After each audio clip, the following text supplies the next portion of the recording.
Durante as comemorações do Dia da Vitória sobre os nazistas na Segunda Guerra Mundial, Vladimir Putin pretende mostrar todo o seu arsenal bélico disponível, inclusive o chamado, abre aspas, avião apocalipse, fecha aspas.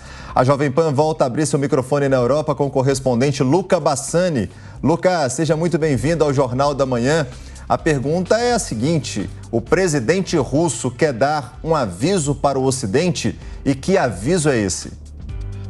Bom dia, Maicon, Elisângela, toda a nossa audiência. A gente viu que ao longo dos anos seguintes da Segunda Guerra Mundial, o dia 9 de maio, que é o chamado Dia da Vitória na Rússia, foi sempre utilizado para mostrar para o mundo todo, no contexto da Guerra Fria, o potencial bélico que a Rússia detém, né? A gente vê que nesse momento de guerra, a mesma demonstração de força pretende ser exercida por conta dos russos estarem em uma guerra com a Ucrânia. A gente vê que nesse momento, grande parte dessas comemorações vão tentar trazer elementos históricos importantes do país, está dizendo todo aquele passado glorioso do Exército Vermelho, afinal foi o exército que conseguiu dominar Berlim, derrotar os nazistas e aquele que mais morreu durante a Segunda Guerra Mundial, entre civis e militares, 27 milhões de soviéticos perderam sua vida naquele conflito. Então o presidente Putin tenta sempre fazer essas associações históricas, por mais que naquele contexto a Alemanha nazista tinha invadido a União Soviética, principalmente nos duros invernos de 41 e 42, e agora a Rússia é o país invasor. Então a gente vê uma incongruência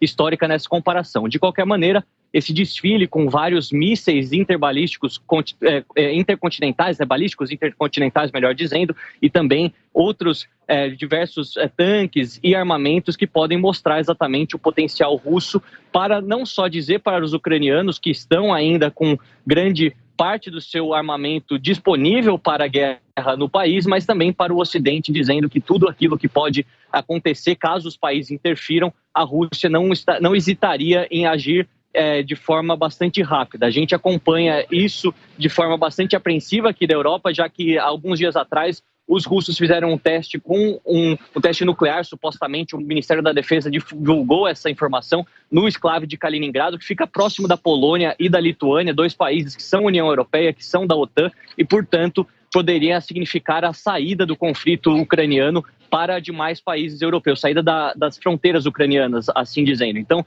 a gente acompanha isso de forma bastante apreensiva, mas também de forma bastante próxima. Afinal, pode ser que naquele dia o presidente da Rússia anuncie a guerra formalmente, declare guerra formalmente para a Ucrânia, ou possa também mudar a sua estratégia. Então, os líderes europeus, diversos analistas de guerra, estão olhando para isso de forma bastante detalhada na segunda-feira.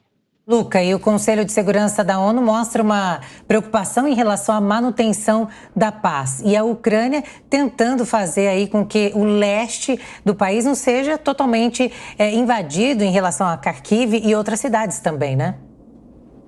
Exato, Elisângela. O que a gente vê é que a guerra agora está concentrada nas antigas províncias rebeldes onde tem grande presença do exército russo, principalmente entre a Crimeia e as províncias de Donetsk e Lugansk. A gente tem, nesse caso, a própria cidade de Mariupol sendo um dos maiores cenários, inclusive até o representante diplomático da Ucrânia no Brasil disse que a cidade foi 95% destruída e hoje a resistência ela está basicamente na região de Azovstal, que é uma indústria siderúrgica, né?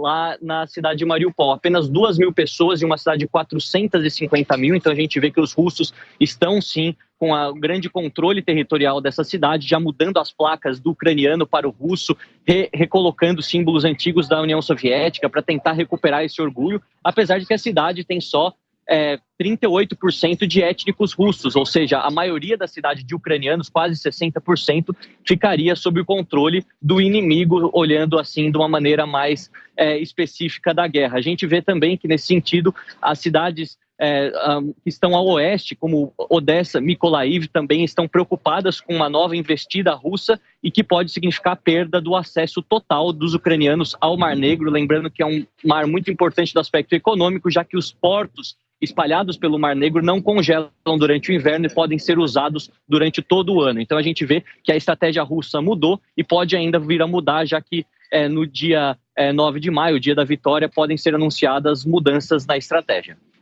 Conversamos com o nosso correspondente Luca Bassani, trazendo as últimas informações da guerra. Luca, muito obrigado pela participação aqui no Jornal da Manhã.